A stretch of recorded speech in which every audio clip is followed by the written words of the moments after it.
I'm David Eccles. I'm the Managing Director at Numiko, and this is Lucy Woppett, who is a Digital Impact Lead at the Children's Society. And what we want to talk to you about today is the importance and the power of using stories to increase engagement and impact across all of your digital platforms. So let's do that. So first of all, who in this room, as part of their job, has a responsibility to explain the impact of the organisation that you work for? Most people kind of nodding or vaguely raising hands. So I think often the temptation when you're talking about your impact is to use like really big stats and facts and numbers because that's the best way to quantify the impact of your organisation, right? And they definitely have a place in how you communicate the impact of your organisation. But today what we want to talk about is how you can kind of use the other side of the brain, which is more receptive to stories and emotions, because those are the things that actually help influence users' decision-making processes, and especially when we're talking about quite emotive experiences, such as the people that the Children's Society help. So this is a very short talk, but last year we did a much more in-depth webinar about the difference between using statistics and using stories. So Rob's got some QR codes. So if you come and ask him, he can give you a little brown envelope, which unfortunately only includes a QR code rather than loads of used notes. So at Numiko, our mantra is great digital for good. So what that means is we work with a lot of organisations that do really interesting things, and they all tend to, as we all do these days, generate huge amounts of data. So they generate data about their impact, they gather data about who's using their website. Everything now has a number attached to it. So we've all kind of amassing these huge data points.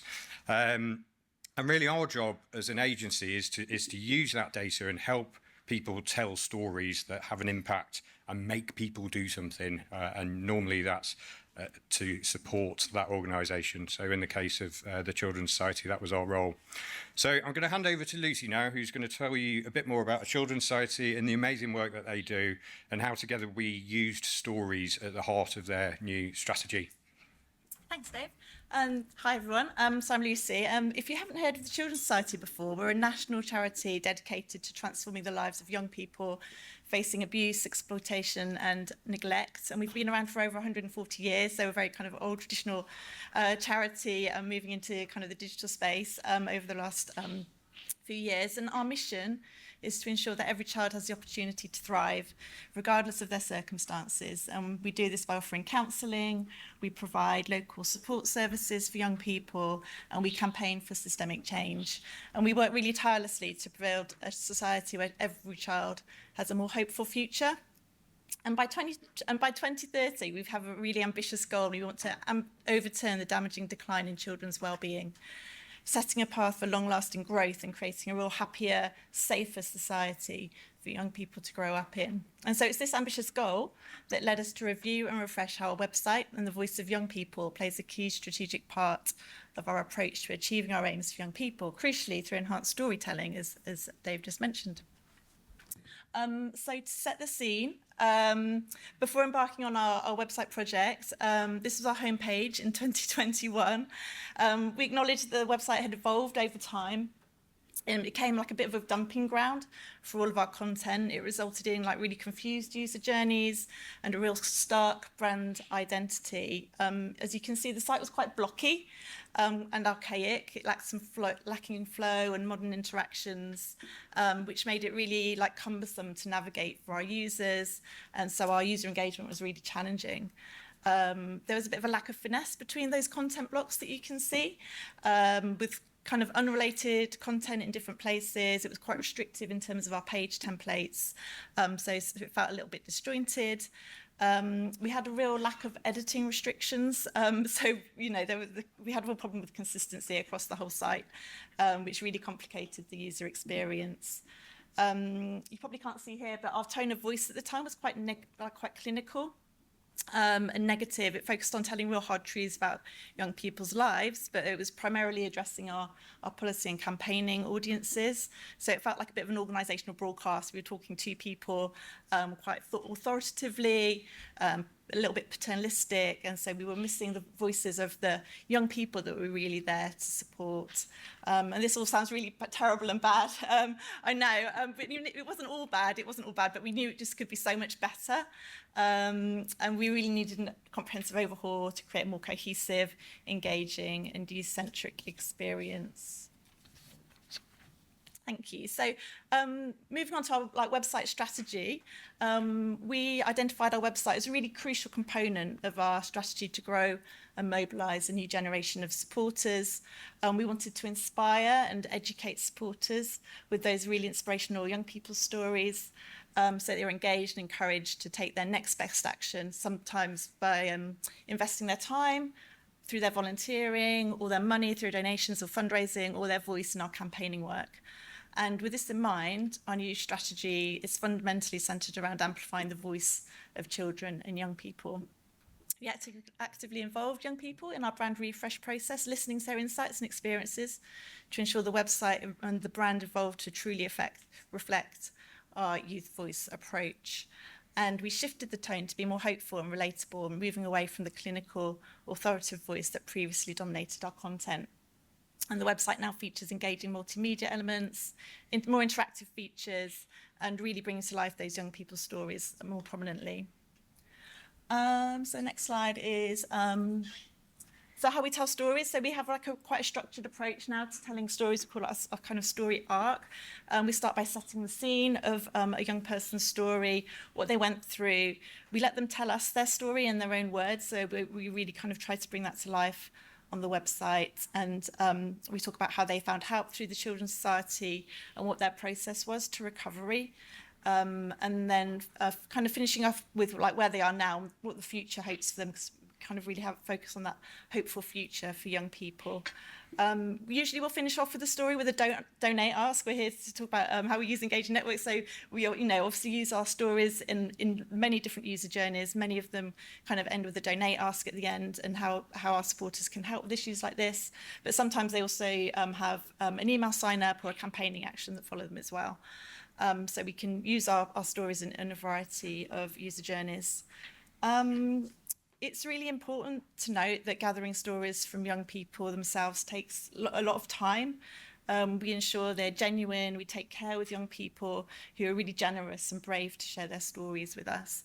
We want to ensure that they feel empowered through that process, but that they're also protected as well. So a bit more about our stories and our kind of editorial and design approach to creating those stories. We really try to use now positive and bold language and imagery on the pages. And we have this kind of seamless scrolling effect on the page to ensure that this story flows, encouraging the user to keep reading. And we have quite a lot of visual diversity on the page as well, like breaking up the page with imagery or video content, or the quotes that we have from young people, and having this refreshed colour palette that we have now, it really kind of brings that to life as well. And this really encourages consistency and cohesiveness across the site, and really brings that trust and familiarity to people who are visiting our site and coming back time after time. And importantly, as I mentioned before, we really focus on being young person led. Back over to Dave.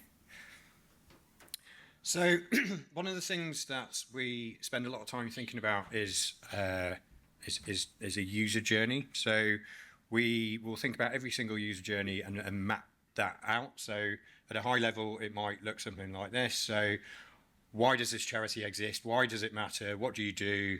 Why do you need my support? And then eventually you'll funnel in someone to a donation.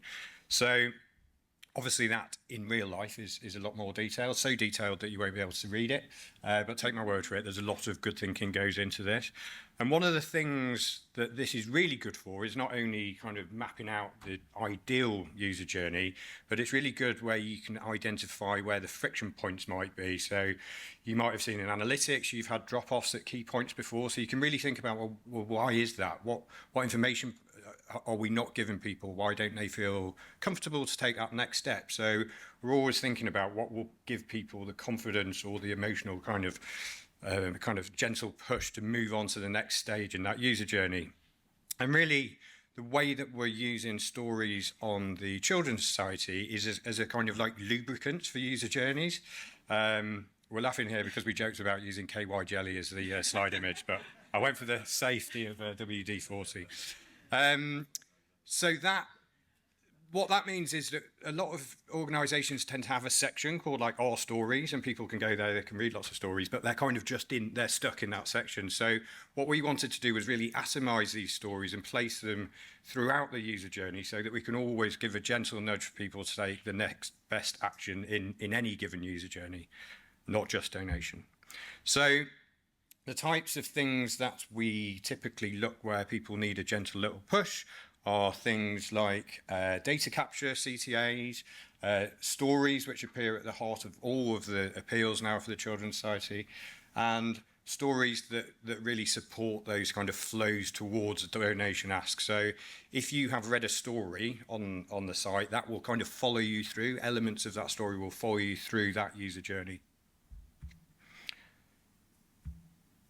So just to show what that looks like, so now the stories are really at the heart of everything, all kind of marketing that the Children's Society do. So that goes from emails through to kind of display ads and CTAs, and through to even to direct mail now. So it's a really joined up strategy that's really coherent and it really works. And then just to touch on what Lucy was talking about, so how we moved away from this very kind of institutional organisation. It was very heavy. It kind of felt a bit like you were in a school assembly being told off a little bit. And the new brand really gave us lots of assets to play with to kind of really soften the visual feel of the site. So not only are children really in the centre of all of the visuals, but we use things like these hand-drawn elements that not only soften the look and feel of the site, but they really usefully kind of draw a user's attention all the way down a page.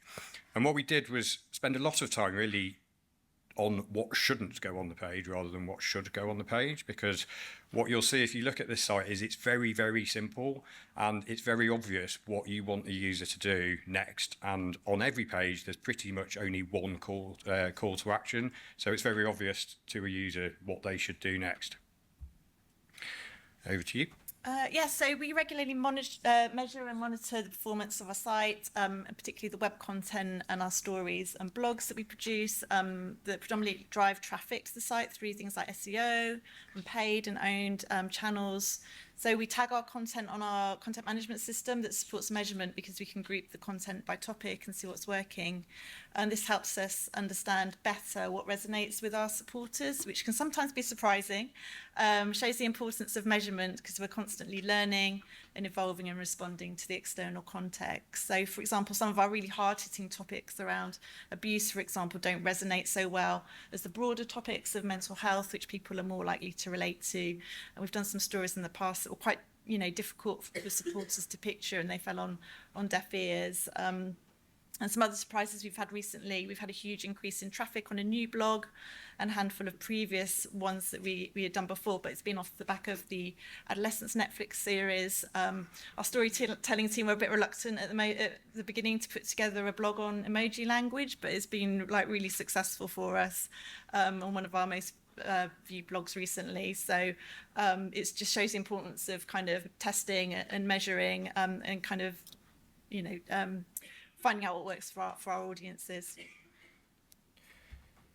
So just going back to these individual tactics and kind of put some numbers and success against these. So the use of stories on kind of data capture CTAs has led to a 14% increase on conversions on those data captures. There's a 52% increase in traffic to story pages since we put this at the heart of the strategy. And in terms of kind of donations, when we relaunched the site, that increased over sixfold. So a huge increase for the charity. So key takeaways. So think about how you can use stories and experiences of the people that you help to tell the story of your charity. And I think that was a key thing that really the penny dropped there, because it's quite a difficult organisation to talk about because they do lots of different things and they affect people in different ways. And actually, when we made that decision to actually explain the services through the eyes of the service users or the people that you help, it kind of is a really easy way to describe the organisation. As Lucy said, really think about how you can make them relatable. So we found that, yes, stories are either, oh, I know somebody, or I've been in that situation. They are much more effective than something that people can't really engage or imagine. And then think about where you could weave those stories through the friction points that you will all no doubt have in your user journeys. Where do people need those little nudges? And think about how you can use either extracts out of stories or whole stories to kind of nudge people along those user journeys. And then be very clear on what you're going to measure. So we have lots of tagging for stories, so we're able to see, okay, so stories about mental health perform X versus stories about something else that perform Y. And that is a really good way of informing your editorial strategy so you can build on what works. And that is the end. So we've got some time for questions. Wonderful. Thank you so much. Thank you. We've got lots of great questions in the app here, so I'll get started. The first one was the internal team aligned on the fact that the tone needed to change? So you kept talking about the rebrand. What was that internal conversation like? I think we all...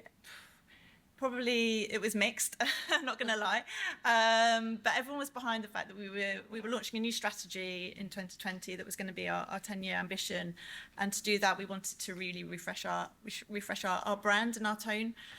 So not just the look and feel, but how we talk about young people, and everyone was really behind being very youth voice led. And so that's what kind of brought everyone together behind like our new refreshed way of talking about the Children's Society and really putting young people at the heart of that. So I think while there was some kind of internal to and fro, I think everyone was really behind the kind of the youth voice strategic focus. There was also lots of kind of user testing of that new positioning as well, and all of that came back as very positive. So internally, that was a really useful tool. Great. From an operational perspective, how do you collect these stories? And then a part two is, are the young people financially compensated for sharing? Oh, that's a good question. It's a really long process to gather stories from young people. As I kind of mentioned, it's hard. We do have internal roles within the Children's Society that are kind of our story and voice managers, and they work really closely with our youth impact teams to almost have it sounds a bit clinical, a bit of a pipeline of stories with young people, because, you know, at the heart of it is we have like some really, really vulnerable children and young people who need to be protected through that process, and explained how we, you know, might use their story. And, you know, some might be very happy to share their story and have video footage and be featured in lots of different ways, but some obviously and understandably will, you know, want to have a bit more anonymity around that. So it takes a lot of time, hard work to make sure that the young person understands the implications of being involved and at what level and what scale. So we do often have having ongoing conversations with different young people. And as far as I know, they're not financially compensated, but I don't know the answer 100% to that question. Has there been a trade-off in focusing on donation-driven stories? Have you seen a drop-off in engagement with policy output or campaign actions? Or is there a way to use these insights to ensure both goals are met? They're very separate user journeys, actually. So people tend to arrive into a policy area, which is, it's not segregated, it's not a different site, but in the information architecture, there's not many paths that cross between policy and donation journeys. So we try and separate those users out because they tend to have very different and specific needs from each other. So you don't necessarily want your everyday kind of supporters kind of accidentally, you know, falling into policy land because it's the language and it's not the right content for those audiences, and vice versa.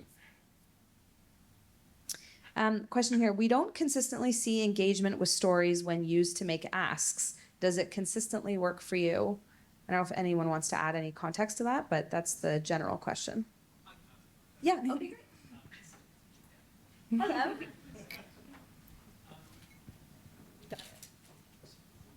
So we have a small stories team at Bowel Cancer UK, and we have lots of stories, and we know they perform really well just sat on the site in the sort of story section, as you say. But what we don't see particularly well is when I try to use that to make an ask via email, or we reshape it and we have campaigns or appeals coming from them, it doesn't really seem to land, or doesn't seem to land very consistently. Is that a community problem? Is that the people I'm talking to that's just not resonating with? But you're seeing that work consistently. So I'm just sort of intrigued to see why that different. I'm aware the topic's different, obviously, but just sort of where that difference comes in. It's an interesting question. I can't speak for your audience really, but we have seen an increase of, I think we use it like a story during an appeal in different, like as Dave said, on different channels. So it's that constant like reaffirmation of the story coming through on our different channels, and maybe that kind of strengthens the message that is coming through. Sure. But I don't know if you've got anything to... Sorry, what does your charity do?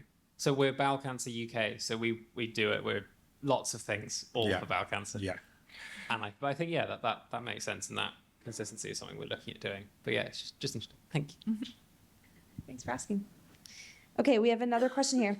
So in between like the tech and the kind of philosophical, how do you manage moderation on social media posts that center lived experiences? How do you balance for allowing diverse options with protecting and safeguarding the young people who are so bravely sharing their stories?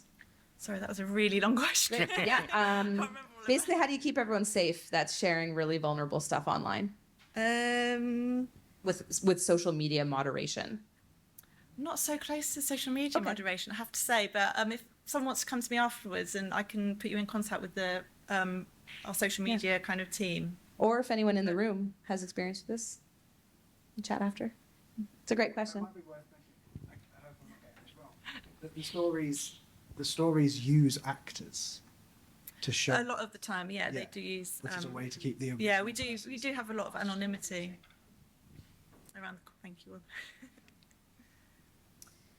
Okay, and I think we have time for one or two more questions. Do you feature stories themed around or calling out specific giving days, like Giving Tuesday?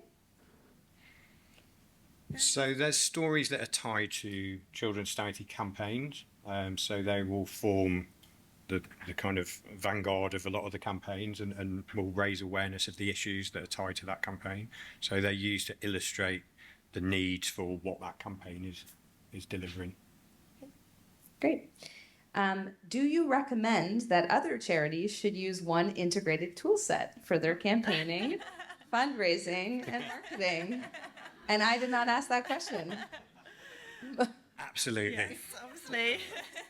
No, we do find, it's really advantageous to have that campaigning, fundraising, email marketing all in one tool, because it really helps with like the daisy chain actions that we have and the ongoing kind of journeys through the website and for the supporter. So yes. Okay. Is there anyone in the room who's dying to ask something? Okay, otherwise we'll take you off the spot, but thank you Great, so thank much. you. That was wonderful. Thanks, everyone. Thanks, Appreciate it. everyone.